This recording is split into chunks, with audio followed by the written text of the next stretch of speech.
भीखू आज बहुत उदास था।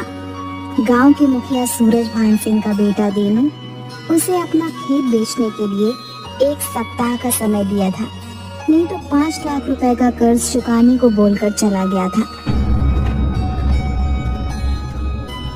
20 वर्ष के भीखू के पिता श्रीधर ने 2 साल पहले बैंक से 50 लाख रुपए और सूरज भान से 20 लाख रुपए कर्ज लेकर अपने गांव में एक तेल पिराई का कारखाना खोला था।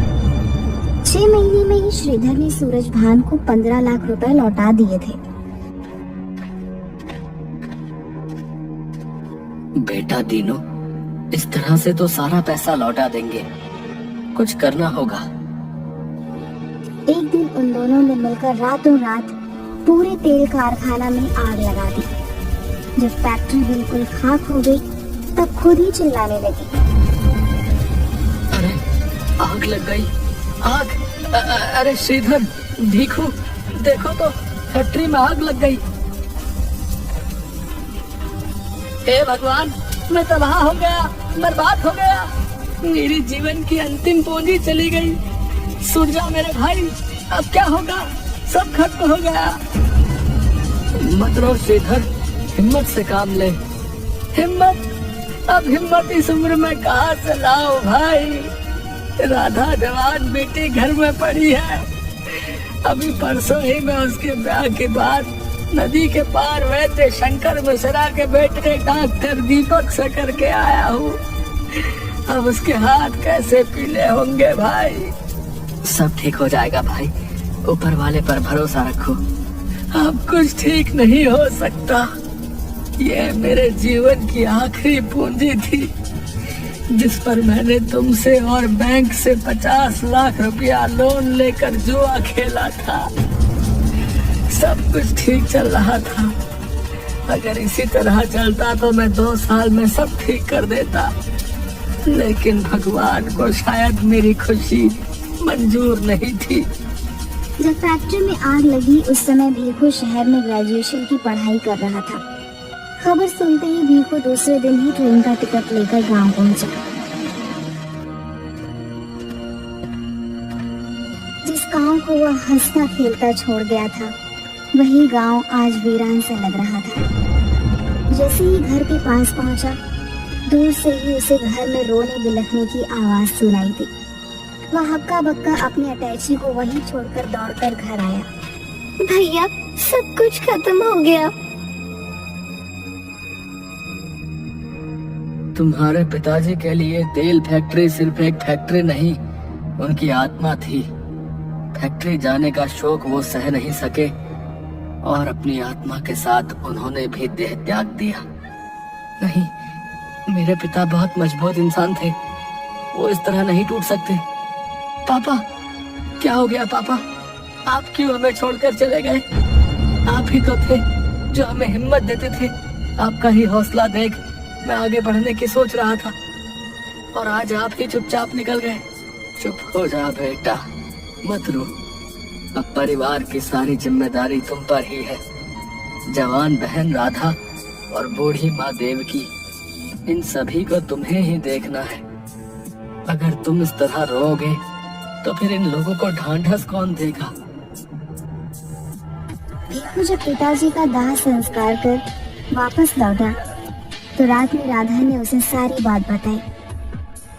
पिताजी फैक्ट्री के जल जाने की वजह से बुरी तरह टूट चुके थे, यहाँ तक कि उन्होंने खाना भी छोड़ दिया था। बहुत देर तक सूरज भान चाचा और पिताजी फैक्ट्री के पास बातें कर रहे थे। वहाँ से आने के बाद वो बेड पर लेट गए, लेकिन उन्हें नींद नहीं आ रही थी। लगातार करवटें बदलकर वो कुछ सोचे जा रहे थे। लगभग 3 बजे मम्मी की नींद लग गई, लेकिन कुछ ही देर बाद मम्मी को एहसास हुआ कि पिताजी वहाँ नहीं है।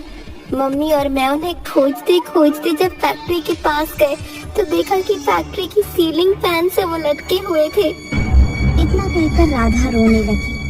भीखू किसी तरह अपने आप को संभालते हुए राधा को चुप कराया। चुप हो जा बहन, इस दुखों के पहाड़ को हमें मिलकर पार करना होगा।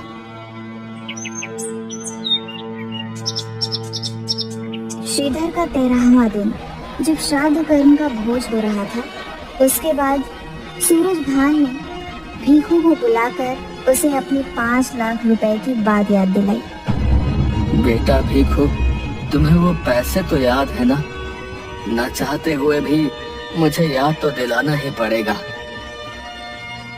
सूरज भान चाचा, कुछ मोहलत दो, मैं सभी का पाई पाई चुकता कर दूंगा। बेटा, अब हमारी पीढ़ी तो चली गई, अब नई पीढ़ी के तुम लोग हो। दीनू चाहता है कि वो भी एक तेल फैक्ट्री खोले, इसलिए पैसों की सख्त जरूरत है।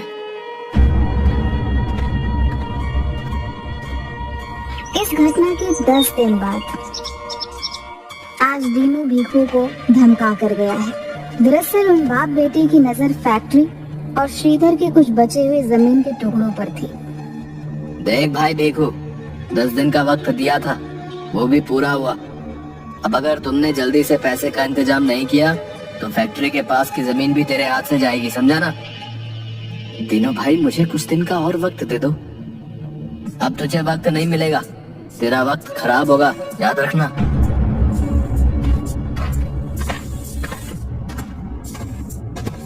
दूसरे दिन नदी पर से वैद्य शंकर मिश्रा, जो राधा के होने वाले ससुर थे, वो आए हुए थे।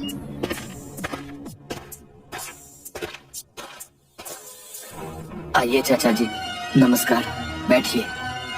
बेटा भीखू, लगभग 1 महीने से मैं तीर्थ यात्रा पर था, कल लौटा हूँ तो श्रीधर के बारे में पता चला। श्रीधर मेरा बहुत अच्छा दोस्त था, हम दोनों ने हाई स्कूल साथ में पास किया था। बहुत ही विनम्र और हंसमुख स्वभाव के थे वो, लेकिन वैसा हंसमुख आदमी आत्महत्या कर लेगा ये तो मैं सोच भी नहीं सकता।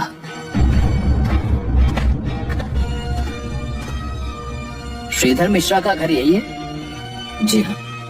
आप लोगों को पहचाना नहीं? हम बैंक से आए। ओ, आइए, घर के अंदर आइए। मैं श्रीधर मिश्रा का बेटा भीखू हूँ। अंदर बुलाने के लिए धन्यवाद।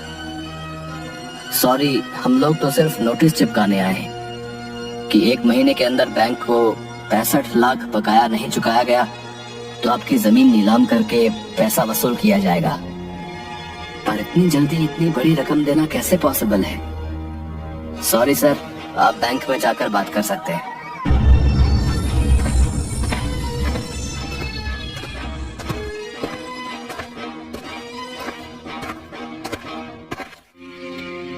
देखो भीखू, बुरा नहीं मानना, रिश्ते अपने लेवल में ही हों तो सफल होते हैं।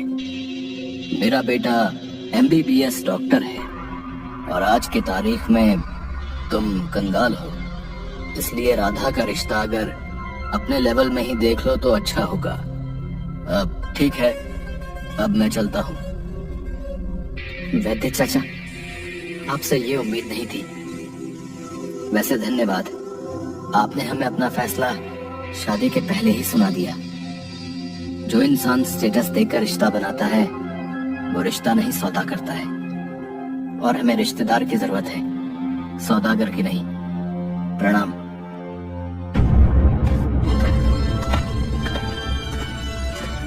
वैद्य जी के जाने के बाद राधा, जो दरवाजे के पीछे से सब सुन रही थी, वह भीखू के सामने आई।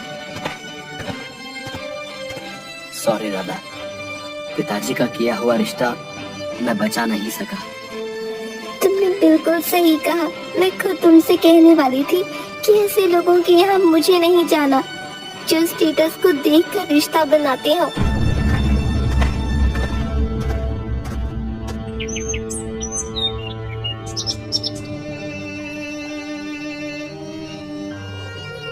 भीखू को नींद नहीं आ रही थी। रात के 12 बज चुके थे। उसे एकाएक गर्मी महसूस होने लगी। वह बेचैन हो उठा। चारपाई और तकिया लेकर वह छत पर गया। करीब 2 बज रहे थे, लेकिन उसको अभी भी नींद नहीं आ रही थी। बैंक का और सूरज भान सिंह का लोन चुकाऊंगा। लगता है एकमात्र पुश्तैनी जमीन बेचनी ही पड़ेगी। वह इसी उधेड़ बुन में था कि तभी भीखू आकाश की तरफ देखा। एक उल्का पिंड चमकता हुआ बहुत तेजी से नीचे उसके खेत में गिरा। कुछ पल के लिए लगा कि खेत में आग लग गई, लेकिन अगले ही पल खेत में उड़न तस्तूरी उड़ती हुई दिखाई दी, फिर कुछ दूर जाकर विलीन हो गई। भीखू सुबह सुबह खेत पहुंचता है और देखता है कि खेत में केसर का फसल लहलहा रहा है। अरे ये क्या, मेरे खेत में केसर की फसल, ये कैसे संभव है? कहीं मेरी आंखें नहीं नहीं, क्या सच में ये हकीकत है?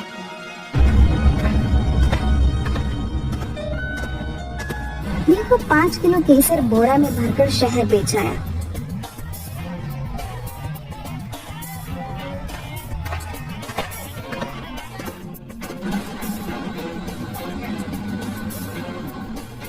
उधर से लौटने पर देखा कि केसर फिर खेत में लहलहा रहा है। भीखू को अब समझते देर न लगी। खेत में जादुई फसल है, शायद पिताजी सब सुन और देख रहे हैं, इसलिए उन्हीं के आशीर्वाद से खेत में केसर लहलहा रहा है। दूसरे दिन भीखू सबसे पहले अपने खेत का बाउंड्री करवाता है और सूरज भान के घर पहुंचता है। अरे भीखू, सुबह सुबह कैसे आना हुआ? खेत का कागज लाए हो क्या? दीनू, जरा चाय बोल देना, अपना भीखू आया है। वो चाचा आपके पैसे देने थे, ये लो अपना 5 लाख रुपया, और ये रहे 50,000 रुपए आपका सूद। अरे बेटा, मैं तो बस तुम्हें याद दिला रहा था, अभी इतनी जल्दी पैसों की कोई जरूरत नहीं थी। खैर ये बताओ कि पैसे कहाँ से लाए? कहीं किसी से लोन तो नहीं उठा लिया फिर से? नहीं चाचा, मैंने कहीं से लोन नहीं लिया है, और इन सब घटनाओं के बाद मैं कभी कहीं से लोन नहीं उठाऊंगा। बस आप लोगों का आशीर्वाद है कि पैसे का इंतजाम हो गया और हमारी प्रतिष्ठा बनी रही।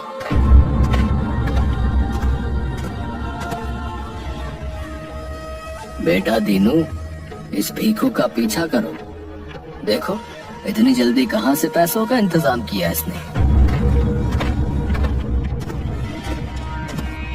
खेत से करीब 10 किलो केसर लेकर शहर पहुंचा और मंडी के सबसे बड़े व्यापारी से 25 लाख रुपए में बेचकर बैंक पहुंचा। मैनेजर साहब, मैं श्रीधर का बेटा भीखू हूँ, लोन सेटलमेंट के लिए आया हूँ। अब ऐसा है कि अगर आप 2 किश्त में 1 सप्ताह के अंदर पैसे दे देते हैं तो आपका सूद माफ कर दिया जाएगा, और सिर्फ आपको 50 लाख ही जमा करने होंगे। जी धन्यवाद, ठीक है, ये रहे 25 लाख रुपए, बाकी रकम 2 दिनों के भीतर चुका देंगे। सारा लोन चुकता करने के बाद जल्दी ही भीखू केसर बेचकर शहर की मंडी का सबसे बड़ा व्यापारी बन चुका था, और कुछ महीनों बाद जली हुई तेल की फैक्ट्री को वो फिर से चालू करने का निर्णय लेता है। उधर दीनू को पता चलता है कि भीखू आजकल केसर का बिजनेस कर रहा है। पिताजी कहाँ हो आप?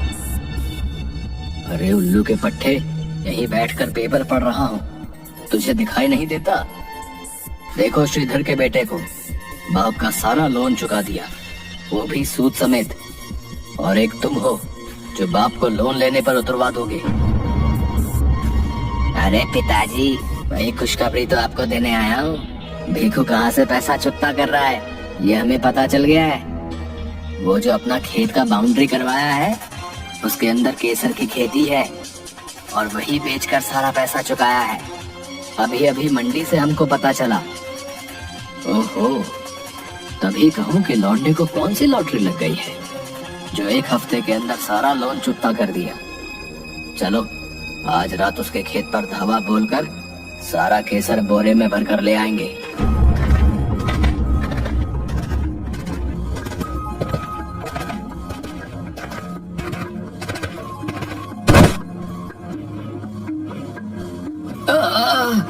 बाप रे बाप, अरे मर गया रे। अबे दीनू, अरे गधा कहीं का है, कहाँ चला गया? बाप यहाँ गिरा पड़ा है और बेटा केसर लूटने में मगन है। मर गया रे। क्या हुआ पिताजी, क्यों चिल्ला रहे हो? अबे गधे, तुम्हें दिख नहीं रहा कि गिर पड़ा हूँ बाउंड्री से? कमबख्त 8 फीट ऊंचा बाउंड्री बनवाया है। अरे यहाँ तो खाली गोबर छत्ते हैं, केसर कहाँ है? अबे गधे, यही पता किया था, मेरी कमर भी तोड़वा दिया। पर पिताजी खबर पक्की थी, चलो मशरूम ले चलते हैं, बनाकर खाया जाएगा। जमीन कूटता हरामी, अभी बताता हूँ, रुक। इधर जब भीखू फैक्ट्री के अंदर काम करवाता रहता है, तभी श्रीधर की आत्मा उसके ऊपर सीसीटीवी कैमरा गिरा देती है। अरे सीसीटीवी कैमरा, मुझे तो इस पर ध्यान ही नहीं गया। अब पता चलेगा कि फैक्ट्री में आग कैसे लगी थी।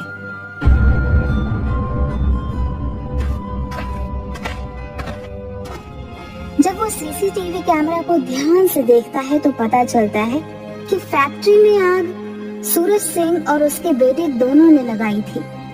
वह यह देखकर सन्न रह जाता है कि उसके पिताजी को भी ये दोनों जबरदस्ती रस्सी के फंदे में बांधकर लटका दिए थे और उसे आत्महत्या का रूप दे दिया था। भीखू सीसीटीवी फुटेज को सीधे जाकर पुलिस स्टेशन में दे देता है। सीसीटीवी फुटेज के आधार पर पुलिस सूरज भान और उसके बेटे को गिरफ्तार कर लेती है। अदालत में सुनवाई होने के बाद उन दोनों को आजीवन कारावास की सजा सुनाई जाती है। इधर गांव में भीखू श्रीधर ऑयल मिल नाम से एक बड़ा सा तेल फैक्ट्री खोलता है। जल्द ही भीखू अपनी मेहनत और लगन से इंडिया का नंबर 1 ब्रांड तेल का मैन्युफैक्चरर बन जाता है। राधा की शादी बड़ी ही धूमधाम से शहर के एक प्रतिष्ठित डॉक्टर से करवाता है। एक दिन वैद्य शंकर मिश्रा भीखू के पास पहुंचते हैं।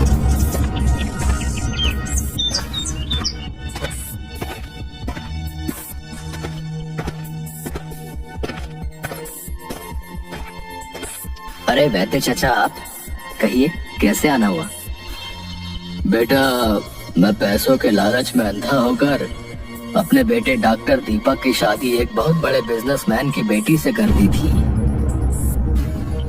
ठीक है वैद्य चाचा, उसके लिए मेरा आपसे कोई गिला शिकवा नहीं है। अब बात वो नहीं है बेटा, अब शादी के कुछ ही दिन बाद बहू बेटे को छोड़कर चली गई। ऊपर से उसके बाप ने हम पर दहेज का केस कर दिया और दहेज का सारा पैसा वापस ले लिया।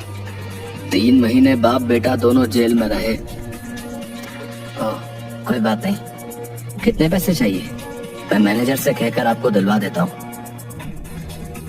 पैसे नहीं बेटा, सुना है कि राधा के हस्बैंड का बहुत बड़ा नर्सिंग होम है, उसमें मेरे बेटे डॉक्टर दीपक को रखवा देते तो बहुत मेहरबानी होती। देखिए वैद्य चाचा, मैं उस नर्सिंग होम में तो डॉक्टर दीपक को अपॉइंट नहीं करवा सकता, लेकिन एक क्लिनिक जरूर खुलवा सकता हूँ। बेटा मुझे माफ कर देना, रिश्ता स्टेटस से नहीं, रिश्ता दिल से बनाना चाहिए। आज ये ना मानकर मैं पछता रहा हूँ। सब कुछ अब ठीक हो गया था। भीखू एवं उसका परिवार सभी संपन्नता से खुशी पूर्वक रहने लगे। भीखू एक रात केसर की जादुई फसल को देख रहा था और सोच रहा था कि यह जादुई फसल अगर ना होती तो शायद वो लोग इस गांव में भी नहीं होते। वह फसल को प्रणाम करता है, तभी एक उल्का पिंड उस खेत में गिरती है और सारा फसल जलकर राख हो जाता है। भीखू समझ जाता है कि जादुई फसल किसी दूसरे जरूरतमंद की मदद करने चला गया है।